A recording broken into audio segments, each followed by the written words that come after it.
Hello friends and welcome to my channel knowledge refreshed.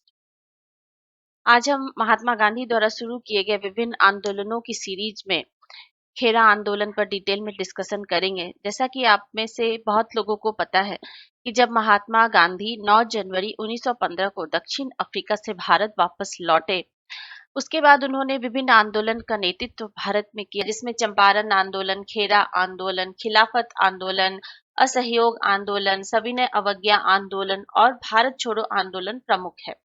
तो उनमें से एक चंपारण आंदोलन पर मेरे वीडियो ऑलरेडी मौजूद है। अगर आप उसे देखना चाहें तो सकते हैं। उसका डिस्क्रिप्शन में मैं डिटेल डाल दूंगी, आप उसे देख लीजिएगा।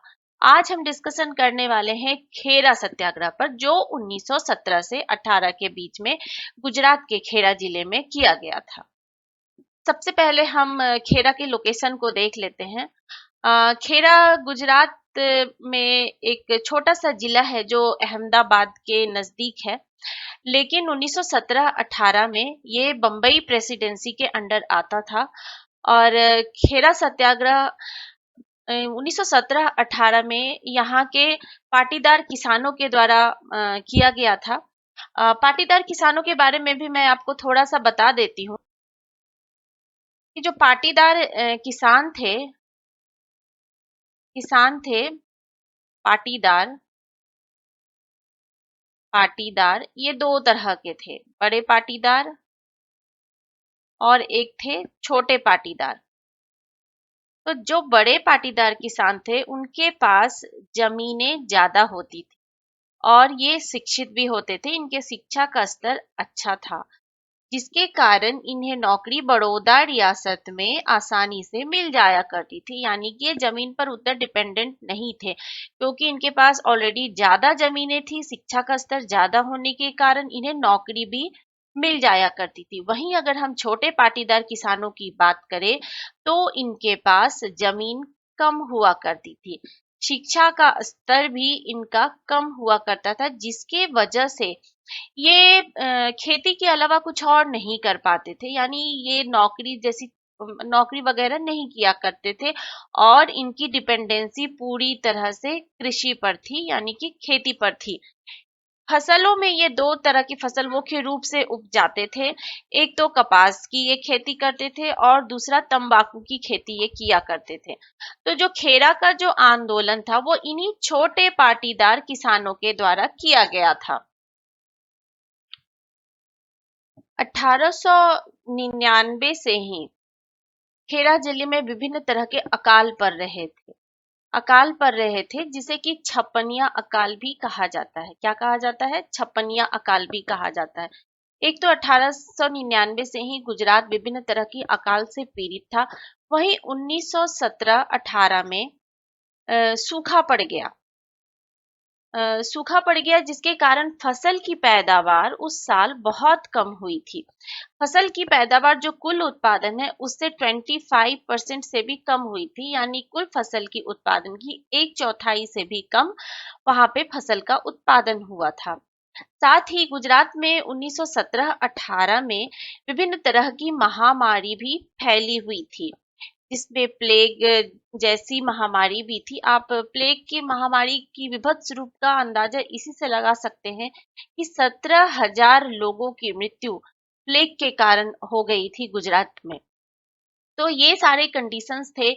एक तो वहां सूखा पड़ने के कारण फसल की पैदावार बहुत कम हुई और महामारी प्लेग जैसी महामारी फैली थी, जिसमें 17,000 लोगों की मृत्यु हो चुकी थी। और साथ ही साथ आप में से बहुत लोगों को पता होगा कि 1917-18 में ही वर्ल्ड वार भी चल रहा था।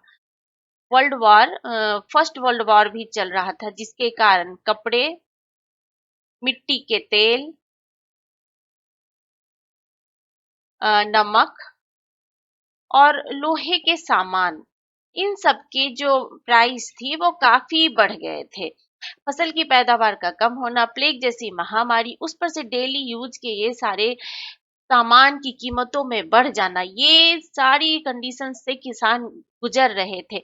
और साथ ही साथ जो वहाँ के जो मजदूर जो खेती किया करते थे किसानों की जमीन में, उनकी मजदूरी भी बढ़ गई थी। आप इसी से अंदाजा लगाइए कि मजदूरी अगर 3 आने हुआ करती थी तो वो 6 आना हो गया था, यानी कि मजदूरी में भी बढ़ोतरी हो गई थी।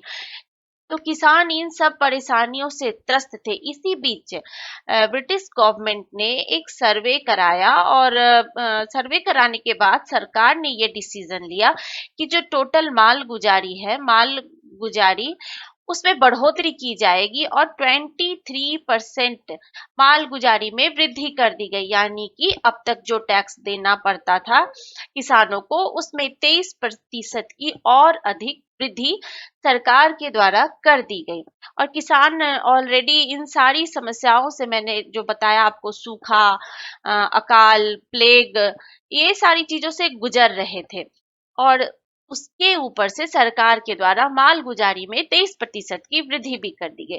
लेकिन जो भूमि संहिता थी, कानून के हिसाब से अगर टोटल फसल की पैदावार 25% से भी कम होती तो माल गुजारी में छूट देने का प्रावधान था, यानी कि 1/4 से कम फसल होने पर किसी भी तरह की माल गुजारी किसानों को नहीं देना था, ऐसा प्रावधान कानून के द्वारा किया गया था। लेकिन ब्रिटिश सरकार ये मानने के लिए तैयार नहीं थी कि फसल की पैदावार कम हुई है और जो किसान मालगुजारी नहीं देते, टैक्स नहीं देते, उनकी जमीनें जब्त कर ली जाती थी, उनके मवेशी छीन लिए जाते थे और उनको जेल में भी डाल दिया जाता था। तो ये सारे अत्याचार किसानों पर हो रहे थे। इन्हीं सब अत्याचारों के बीच में कापड़गंज तालुका के एक किसान मोहन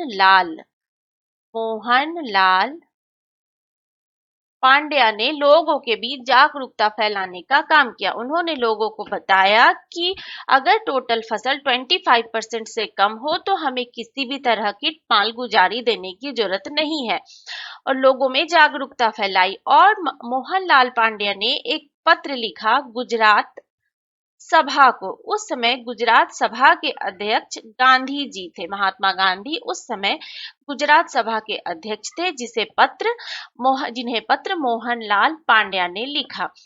गुजरात सभा के बारे में भी मैं आपको बता दूं कि इसका गठन 1884 में हुआ था और 1920 में गुजरात सभा का विलय कांग्रेस में कर लिया गया, यानी कि ये कांग्रेस में मिल गया।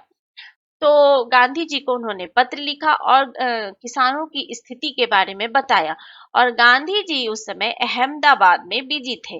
अहमदाबाद के मिल मजदूरों के साथ सत्याग्रह कर रहे थे। तो महात्मा गांधी ने किसानों की स्थिति का जायजा लेने के लिए सरदार पटेल को खेड़ा भेजा। किसे भेजा? सरदार पटेल को भेजा और सरदार पटेल ने गांव में घूमकर किसानों की स्थिति का जायजा लिया। इसी बीच 22 मार्च 1918 को महात्मा गांधी ने भी खेड़ा सत्याग्रह की बागडोर अपने हाथों में ले ली। उसका नेतृत्व महात्मा गांधी ने ले लिया सत्याग्रह का और किसानों को ये कहा कि आप में से कोई भी किसान सरकार को टैक्स नहीं देगा। महात्मा गांधी ने अपने विभिन्न सहयोगों, जिसमें कि सरदार वल्लभ भाई पटेल, विठल भाई पटेल, महादेव देसाई, इंदुलाल